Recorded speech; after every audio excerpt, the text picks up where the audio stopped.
Hello bull trackers, welcome to another episode of market चर्चा। दोस्तों, पिछले कुछ टाइम से आईटी सेक्टर जो है प्रेशर में चल रहा है। उनके स्टॉक्स इंडेक्स भी प्रेशर में चल रहे हैं और कंपनी के जो रिजल्ट्स हैं वो भी कुछ खास आते हुए नहीं दिख रहे हैं। मैंने टीसीएस के रिजल्ट और इन्फोसिस के रिजल्ट्स आने के बाद आपके साथ डेटा के साथ उस प्रॉब्लम्स को एक्सप्लेन किया था और हमने समझने की कोशिश की थी कि किस तरीके से जो है ग्लोबल सिनेरियो जो है इन आईटी स्टॉक्स के परफॉर्मेंस को इम्पैक्ट कर रहे हैं। तो प्रॉब्लम क्या है? प्रॉब्लम ये है कि इन कंपनीज को ज़्यादातर बिजनेस जो है यूरोप और अमेरिका से आता है, क्योंकि वहाँ पर ये सॉफ्टवेयर सर्विसेज या सॉफ्टवेयर एक्सपोर्ट करते हैं और वहाँ पे प्रॉब्लम चल रही है। दूसरी प्रॉब्लम क्या थी कि सबसे ज़्यादा बिजनेस इनको BFSI यानी बैंकिंग, फिनेंस, इंश्योरेंस से आता है, तो वहाँ पर भी प्रॉब्लम चल रही है। अब एक्सेंचर के रिजल्ट्स आए हैं और वो एक बार फिर हमें वही कहानी बता रहे हैं और ये बता रहे हैं कि ये प्रॉब्लम अभी ख़त्म नहीं हुई है।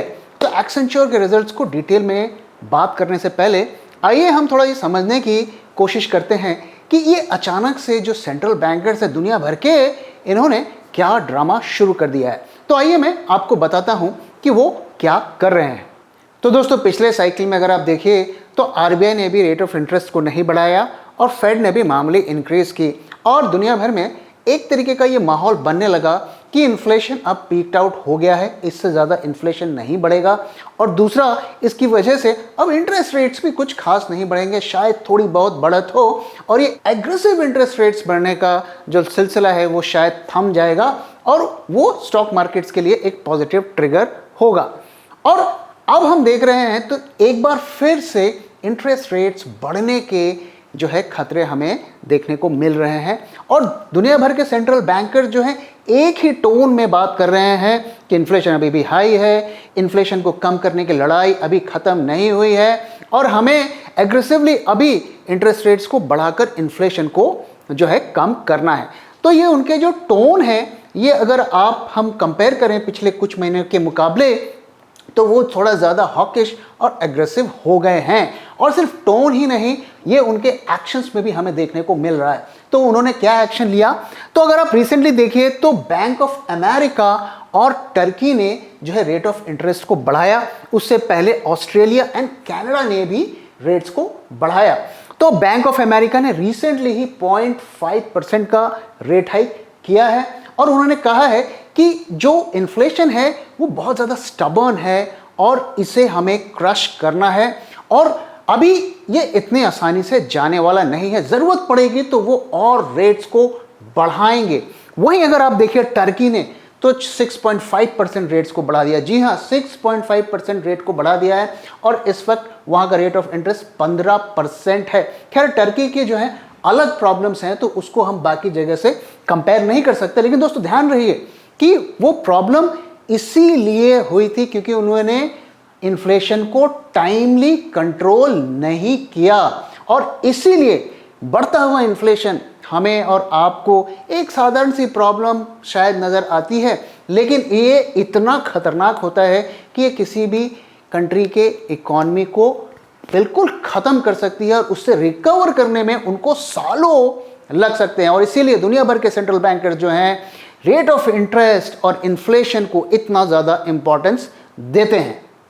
अगर हम ऑस्ट्रेलिया की बात करें तो उन्होंने 0.25% बढ़ाया और इनका रेट ऑफ इंटरेस्ट इस वक्त जो है 11 ईयर्स के हाई पे चल रहा है और उन्होंने भी वही बात कही है कि ये लड़ाई हमारी इन्फ्लेशन को कम करने की अभी ख़त्म नहीं हुई है और हम आगे भी रेट्स को बढ़ाएंगे।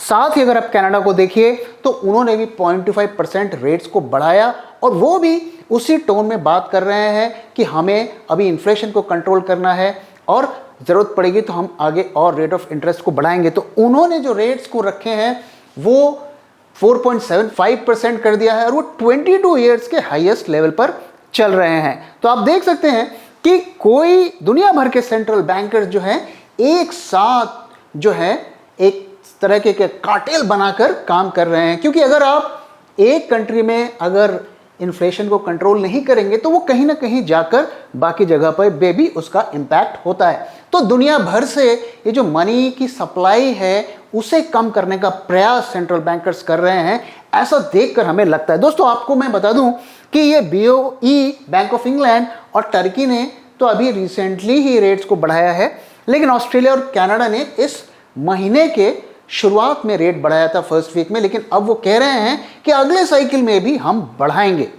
अगर हम फेड और आरबीआई की बात करें तो आरबीआई ने दोस्तों पिछले साइकिल में रेट्स तो नहीं बढ़ाए थे, रेपो रेट्स नहीं बढ़ाए थे, लेकिन रिवर्स रेपो ऑक्शन के थ्रू उन्होंने लिक्विडिटी को सक करने की कोशिश की थी। और आरबीआई ने भी हमें यही कहा है कि fight against inflation is not over yet. इस वक्त हमारा जो इन्फ्लेशन है इंडिया का करीब 5.1% चल रहा है, 6% से वो नीचे आता हुआ जरूर दिख रहा है, लेकिन हमारा जो टारगेट है, आरबीआई का जो टारगेट है वो 4% है।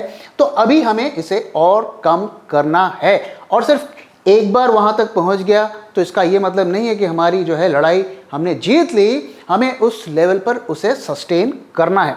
वहीं फेड भी अब बहुत ज़्यादा हॉकिश टोन पे बात कर रहा है, और कि वो भी ये कह रहा है कि देखिए अभी हमारा इन्फ्लेशन जो है थोड़ा सा कम ज़रूर हुआ है, लेकिन खुश होने की ज़रूरत नहीं है, अभी हमें इन्फ्लेशन को और कम करना है। और उनका टारगेट कितना है? 2%, और इस वक्त वहाँ का इन्फ्लेशन करीब 4% है। तो ये जो एक कोऑर्डिनेटेड एक्शन सेंट्रल बैंक्स का लग रहा है, ये भी एक बड़ी वजह है जिसकी वजह से हमें अचानक से जो है मार्केट में गिरावट होती हुई दिख रही है। क्योंकि पिछले साइकिल में जो है इतना ज़्यादा हॉकिश टोन जो सेंट्रल बैंकर्स का नहीं लग रहा था, और अब वो टोन बदला है और उसी का रिएक्शन हमें मार्केट में देखने को मिल रहा है। तो अब दोस्तों आईटी सेक्टर के बारे में बात करने से पहले आइए क्विकली एक नई डेवलपमेंट के बारे में बात कर लेते हैं, अदानी इन्वेस्टिगेशन। तो अदानी ग्रुप के ऊपर एक नई इन्वेस्टिगेशन जो है यूएसए में शुरू कर दी गई है। यूएसए के जो अटॉर्नी जनरल हैं उन्होंने एक इन्वेस्टिगेशन ओपन की है। तो उन्होंने जो है क्वेश्चनेयर भेजा है जिन इन्वेस्टर्स ने अदानी ग्रुप में इन्वेस्ट किया था, और जो अदानी ग्रुप ने यूएसए में जाकर जो पैसे रेज किए हैं, जो इन्वेस्टर समिट या मीटिंग की थी पैसे रेज करने के लिए, वहाँ पर उन्होंने जो जो चीज़ें प्रेजेंट की उनके बारे में ये इन्वेस्टिगेशन है। अभी ये कोई क्रिमिनल इन्वेस्टिगेशन नहीं है, ऐसा नहीं है कि यूएसए कुछ जाकर उनके ऊपर एक्शन लेने जा रहा है, लेकिन ये एक इन्वेस्टिगेशन ज़रूर उन्होंने शुरू की है जो कि स्टॉक के लिए नेगेटिव एक्ट करिए। साथ ही एसईसी जो वहाँ की सिक्योरिटीज़ एंड एक्सचेंज कमीशन है, जैसे हमारे यहाँ की सेबी होती है वैसे वहाँ पर एसईसी होती है, तो उन्होंने भी जो है साइमल्टेनियसली एक नई इन्वेस्टिगेशन अदानी ग्रुप के ऊपर शुरू की है। तो इसका इम्पैक्ट उनके स्टॉक मार्केट पर देखने को मिला, और कल अदानी ग्रुप के लगभग सारे स्टॉक्स नीचे रहे, और अदानी ग्रुप का 18,000 करोड़ का मार्केट कैप में लॉस हुआ। उनका जो सबसे बड़ी कंपनी है अदानी एंटरप्राइज, वो 7% डाउन रहा। और अगर आप अदानी एंटरप्राइज का अगर एक महीने का परफॉर्मेंस देखें तो वो करीब 11 से 12% डाउन है। तो ये कुछ टाइम तक, जब तक ये इन्वेस्टिगेशन चलती है, ऐसा पॉसिबल है कि ये स्टॉक, इस ग्रुप के स्टॉक्स जो हैं थोड़े प्रेशर में रहेंगे। और देखिए दोस्तों, ये भी एक फैक्टर है जो मार्केट के, हमारे मार्केट के सेंटिमेंट्स को इम्पैक्ट करेगा। तो आइए दोस्तों अब थोड़ा आईटी सेक्टर के बारे में बात कर लेते हैं। दोस्तों मैंने आपके साथ शेयर किया कि किस तरीके से इन्फोसिस और टीसीएस के रिजल्ट्स में हमें प्रॉब्लम देखने को मिली थी, और वही प्रॉब्लम हमें एक्सेंचर के रिजल्ट्स में भी देखने को मिल रही है। तो इनका जो रिजल्ट का साइकिल होता है वो ट्रेडिशनल साइकिल से थोड़ा अलग होता है, और इनके रिजल्ट्स में क्या प्रॉब्लम्स हमें देखने को मिली। तो इनका जो Q4 का प्रोजेक्शन था वो उन्होंने जो है कम कर दिया है, 2 to 6% कर दिया है, जबकि जो उनका गाइडेंस था वो 6 to 10% था। तो अब इमेजिन करिए कि 6 to 10% से उन्होंने 2 to 6% कर दिया है, 4% का जो अपर बैंड है वो उनका गिर गया है। तो ये क्लियरली बताता है कि उनको जो है अभी मार्केट पर कॉन्फिडेंस नहीं है। दोस्तों ये जो फिगर्स मैं आपके साथ शेयर कर रहा हूँ ये रुपीस में नहीं बल्कि जो कांस्टेंट करेंसी होता है, ताकि जो करेंसी की जो फ्लक्चुएशन होती है उसे वो कैलकुलेशन से निकाल देते हैं। तो ये क्लियरली दिखाता है कि नियर फ्यूचर में जो है कंपनी को जो है कॉन्फिडेंस नहीं है अपने बिजनेस पर, और साथ ही उनका जो ऑर्डर फ्लो है उसमें भी उन्हें वीकनेस देखने को मिल रही है। वो सिर्फ एक दो सेक्टर की नहीं, जो कम्युनिकेशन हो चाहे आपकी फिनेंस हो, हर जगह पर उन्हें वीकनेस देखने को मिल रही है। साथ ही अगर आप देखिए तो उनकी जो ऑर्डर फ्लो है, उन्होंने करीब 17 बिलियन का ऑर्डर फ्लो ज़रूर रिकॉर्ड किया है जो कि सिग्निफिकेंट है, लेकिन उनके एक्सपेक्टेशन से भी ये बहुत ज़्यादा कम है। तो ये जो बड़ी बड़ी कंपनीज़ के आईटी सेक्टर के रिजल्ट्स आ रहे हैं और उन सब में हमें सेम प्रॉब्लम, सेम कमेंट्री सुनने को मिल रहा है, और इसका जो इंटरप्रिटेशन सिर्फ यही है कि आईटी सेक्टर की प्रॉब्लम्स अभी ख़त्म नहीं हुई है। तो अगर आप बॉटम फिशिंग कर रहे हैं तो थोड़ा हमें सोच समझ कर करना चाहिए। ऑफ कोर्स यहाँ से हमें बाउंस देखने को मिल सकता है, जैसे कि हमने देखा कि अभी रिसेंटली इन्फोसिस में हमें बाउंस देखने को मिला और HCL टेक में भी अभी हमें बाउंस देखने को मिला, लेकिन जो कोई ज़रूरी नहीं है कि वो बाउंस सस्टेन होगा, क्योंकि जो सिचुएशन ग्राउंड पर है वो उस बाउंस को जो सपोर्ट नहीं कर रही है। तो वो टेक्निकल बाउंस भी हो सकता है, क्योंकि बहुत से लोग जब स्टॉक गिरता है तो एक उसका फ़ायदा उठाने की कोशिश करते हैं, लेकिन ग्राउंड पर जो सिचुएशन है वो अभी तक हमें ऐसा टर्न अराउंड के साइंस नहीं देखने को मिल रहा है। अगर हम आईटी सेक्टर की बात करें तो वो अभी भी बहुत ज़्यादा हाई वैल्यूएशंस पर ट्रेड हो रहा है। 21 PE पर ट्रेड हो रहा है, जो कि उनके 10 ईयर्स के एवरेज से भी ऊपर चल रहा है। तो हम ये नहीं कह सकते कि स्टॉक प्राइसेस चीप हैं। वैल्यूएशंस अगर उसकी कम होती तो बेशक हम वहाँ पर बॉटम फिशिंग कर सकते हैं, लेकिन अभी वैल्यूएशंस भी चीप नहीं है। तो थोड़ा अगर आप इन स्टॉक्स पे काम करना चाह रहे हैं या कर रहे हैं तो थोड़ा हमें सावधान रहने की ज़रूरत है। साथ ही अगर आप देखिए आईटी इंडेक्स, कहते हैं ना भाव भगवान है, तो आईटी इंडेक्स का परफॉर्मेंस अगर आप देखिए तो वो अंडर परफॉर्म कर रहा है। तो अगर हम निफ्टी की बात करें तो निफ्टी इस साल 2023 में करीब 2.6% अप रहा है, वहीं अगर आप आईटी इंडेक्स को देखिए तो वो नेगेटिव में है। तो क्लियरली जो इंडेक्स है वो अंडर परफॉर्म कर रहा है और कई एक्सपर्ट्स ऐसा कह रहे हैं कि आने वाले टाइम पर भी ये सेक्टर जो है प्रेशर में रहेगा। तो आईटी में हमारा फेवरेट स्टॉक कौन सा है? तो दोस्तों मैं लगातार आपके साथ शेयर कर रहा हूं कि हमारा फेवरेट स्टॉक है टीसीएस में। इसे हमने अपने पोर्टफोलियो में भी ऐड किया है। इसके अलावा हमें बाकी के आईटी सेक्टर के स्टॉक्स में बहुत ज़्यादा कॉन्फिडेंस नहीं है। तो आइए दोस्तों आप थोड़ा मार्केट की बात कर लेते हैं। तो पहले निफ्टी की बात करते हैं। तो निफ्टी दोस्तों, आप जैसा कि मैं लगातार आपको कह रहा था कि मार्केट्स जो अभी थोड़े प्रेशर में रहने की उम्मीद है और निफ्टी को हमें तब तक शॉर्ट नहीं करना है जब तक कि इस चैनल से बाहर नहीं आता है। तो अब जो है प्राइजेस चैनल से बाहर आती हुई हमें दिख रही हैं, जैसा कि आप यहाँ पे देख सकते हैं। तो पिछले वीडियो में मैंने आपके साथ जो निफ्टी के शॉर्ट का लेवल शेयर किया था वो क्या था? वो था 18,676। तो अब फाइनली हमें प्राइस फ्राइडे के दिन उससे नीचे आती हुई हमें देखी है।